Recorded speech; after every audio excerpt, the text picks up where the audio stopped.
नमो नमः। अहमस्मि डॉक्टर शुभेन्दु पाठक, अंशकालिक सहायक प्राचार्य दर्शन, पूर्णिमाराम प्रताप संस्कृत महाविद्यालय बेगनी दरभंगा। प्रियांशु छात्रः, इससे पूर्व की कक्षा में हमने उपशास्त्री द्वितीय वर्ष के छात्रों को वैशेषिक दर्शनांतर्गत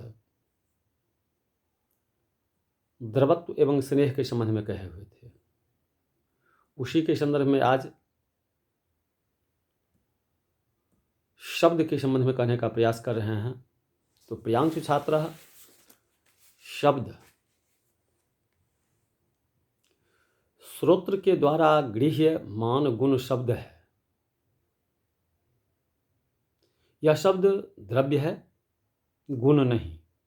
ऐसी मीमांसक प्रवर कुमारिल भट्ट जी का मत है। कुमारिल भट्ट जी कहते हैं, जो पृथ्वी सलिलं तेजः पवमानः वायु तमस्तथा व्योम काल दिगात्मानो मनः शब्द इति क्रमात् एकादश विधं चेतद कुमारिल मते मतम। तो प्रियांशु छात्र, उनका अभ्युपगम है कि शब्द नित्य है। शब्द मीमांसक के मत में ध्वन्यात्मक शब्द को नित्य माना जाता है। वैयाकरण लोग स्फोटात्मक शब्द को नित्य मानते हैं।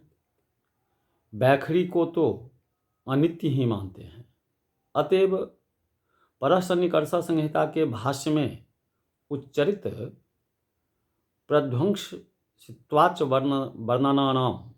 वर्णानाम और तेन प्रोक्तम सूत्र के भाष्य में या त्वसौ वर्णानुपूर्विंग सा त्वनित्या आदि कहा गया है। अतः बैखरी के अनित्यत्व में न्याय वैशेषिक तथा व्याकरण संप्रदाय में एकमत्य है। स्फोट को तो नैयायिक आदि नहीं मानते हैं। तो प्रियांशु छात्र, शब्द नित्य है, अतएव उसकी उत्पत्ति नहीं होती, अपितु संयोग आदि निमित्त कारणों से उसकी अभिव्यक्ति होती है। अतः शब्द के विषय में यह प्रश्न नहीं हो सकता है कि द्रव्य की उत्पत्ति अनेक समवायी कारणों से होती है और शब्द की उत्पत्ति में समवायी कारण होता है, एक आकाश। अतः द्रव्य धर्म अनेक द्रव्य समवेत तत्व के अभाव होने से शब्द को द्रव्य नहीं माना जा सकता। शब्द नित्य द्रव्य है, इसलिए उसकी उत्पत्ति ही नहीं होती है। अतः उसके समवायी कारण का प्रश्न अनुचित है। शब्द के नित्यत्व में मुख्यतः 3 प्रमाण दिए गए हैं। अब 3 प्रमाण के संबंध में कहते हैं। एक में यदि शब्द को नित्य न माना जाए, प्रत्युत क्षणिक मान लिया जाए, तो गुरुत्व शब्द उच्चारणांतर शिष्य श्रवण के पूर्व ही नष्ट हो जाएगा। एवं च अध्यापन में गुरु की और अध्ययन में शिष्य की प्रवृत्ति नहीं हो पाएगी, क्योंकि गुरु की प्रवृत्ति का प्रयोजन है अपने शब्द का शिष्य द्वारा ग्रहण और शिष्य की अध्ययन में प्रवृत्ति का प्रयोजन है।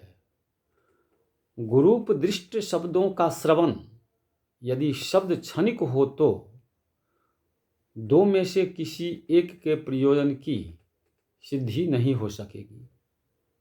फलतः दोनों में से किसी की प्रवृत्ति भी नहीं हो पाएगी। तो प्रियांशु छात्र आज की कक्षा में जो हम शब्द के संबंध में कह रहे हैं तो उसका क और ख में कहते हैं, जो श्रुति में त्रिहि प्रथमा मन्यवाह कहा गया है। यदि शब्द क्षणिक हो तो प्रथमाम की उत्पत्ति नहीं हो सकेगी, अतः शब्द को नित्य मानना चाहिए। तो प्रियांशु छात्र आज की कक्षा में बस इतना ही। क ख के संबंध में कहे, अब गौ के संबंध में आगे की क्लास में कहने का प्रयास करेंगे। इति।